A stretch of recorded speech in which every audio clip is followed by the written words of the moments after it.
everyone, welcome back to our podcast.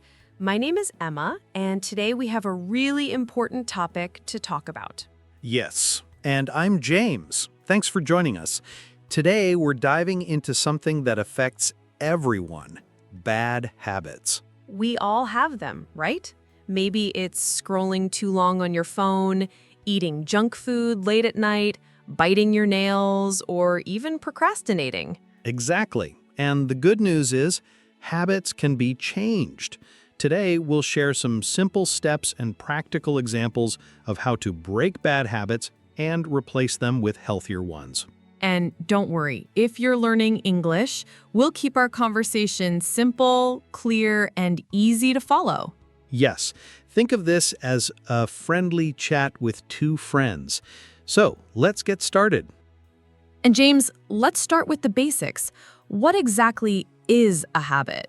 Good question. A habit is something you do again and again, almost automatically. For example, brushing your teeth before bed. That's a good habit. But eating chips while watching TV every night, that might be a bad habit. So habits are like small actions that we repeat every day. Over time, they become part of our routine, and sometimes we don't even think about them. Exactly. And that's what makes bad habits so tricky, because we often do them without noticing. Right. And many people think breaking a habit is all about willpower, just forcing yourself to stop. But science says it's more about creating new routines and changing the triggers. Yes, triggers are really important. For example, let's say every time you feel stressed, you eat chocolate. The stress is the trigger, and eating chocolate is the habit. That's a good example. So, if you want to break the habit, you need to understand the trigger first. Step one is awareness. You have to notice what your bad habit is and when you do it. Yes, you can even write it down. For example, I bite my nails when I feel nervous, or I check my phone when I wake up. Exactly. Writing it down makes the habit clear.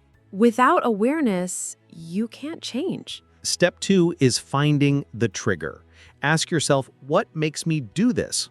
Like you said, maybe stress makes you eat snacks, or boredom makes you scroll on social media. Yes, when you know the trigger, you can replace the reaction. That's step 3. Replace, don't erase. You can't just remove a habit, you have to replace it with a better one. For example, instead of scrolling on your phone when you're bored, you can read a book, take a walk, or listen to music. Or, instead of eating chips, you can eat fruit or drink water. Yes, small changes make a big difference. Another important step is starting small. Don't try to change everything at once. Exactly. If you want to exercise, don't say, I will run 5 kilometers every day.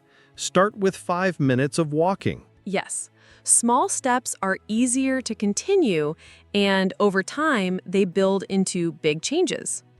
Let's talk about the environment. Your environment can make or break your habits. Oh, yes. If you want to stop eating junk food, don't keep chips or candy at home. Right. If it's not around you, you won't eat it. And if you want to read more, put a book on your bed or your desk so it's easy to see. And we can't forget patience. Breaking a bad habit takes time. Yes. Research says it can take more than 2 months to form a new habit. So don't give up if you make mistakes. Mistakes are normal. The important thing is to keep trying. Exactly. Think progress, not perfection. Let's share some real-life examples. Emma, do you have a bad habit you tried to break? Yes, I used to check my phone the second I woke up. It made me feel stressed. So I started putting my phone in another room at night. Now I read a book in the morning instead. That's a good one. For me, I had the habit of drinking too much soda.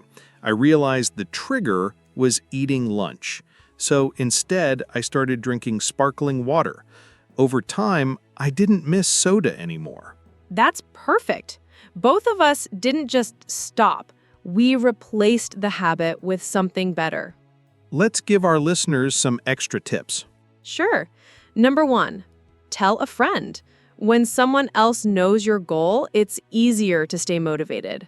Number 2, reward yourself. When you make progress, celebrate it. Number 3, use positive language. Instead of saying, I can't eat sugar, say, I choose healthy food. That's powerful. So, to wrap it up, bad habits are hard but not impossible to change. Yes, the keys are awareness, knowing your triggers, replacing the habit, starting small, changing your environment, and being patient. And remember, you don't need to be perfect. Just a little progress every day adds up. Thanks for listening to today's episode. If you enjoyed this conversation, don't forget to subscribe and share this podcast with a friend. Yes, and we'd love to hear, what bad habit are you trying to break? Leave a comment and let us know. Until next time, stay strong and keep building better habits. Bye, everyone.